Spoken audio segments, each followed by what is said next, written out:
remember when I said to you, we've got all these laws, right? So this is not just a prop, right? This is Halsbury Statutes, 4th edition, volume number 10, constitutional law, right? So for all them people that tell you you ain't got a constitution, you should have this in your library and read through it yourself.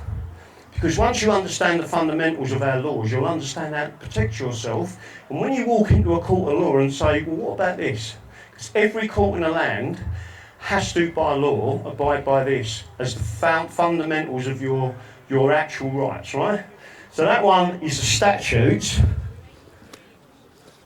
This one is the Halsbury's Laws of England.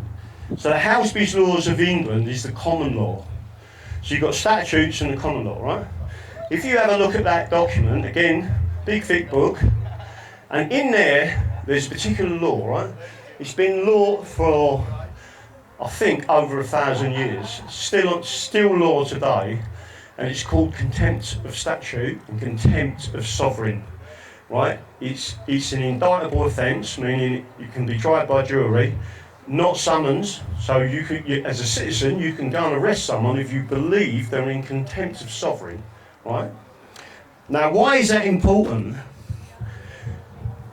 Because if you go against that, you go against that, and you go against that, whether you're a police constable, a judge, don't matter who you are, right? And a crown as well, right? You've got to remember that. You can personally go and arrest them, but again, you've got to be organised, you've got to know what you're doing, and you've got to be able to process a private prosecution, right? Which they can now step in and stop, which they shouldn't.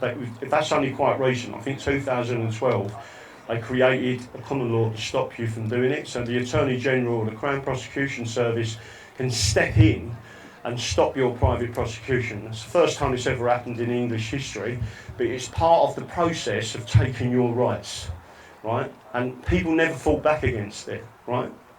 There's many other elements to that you can talk about, but I'm going to go through the main thing. So all I want to do is just make sure, I mean, like I say, I'm not going to read out from these, but it is important. That one there is an original from 1795. It's all good law.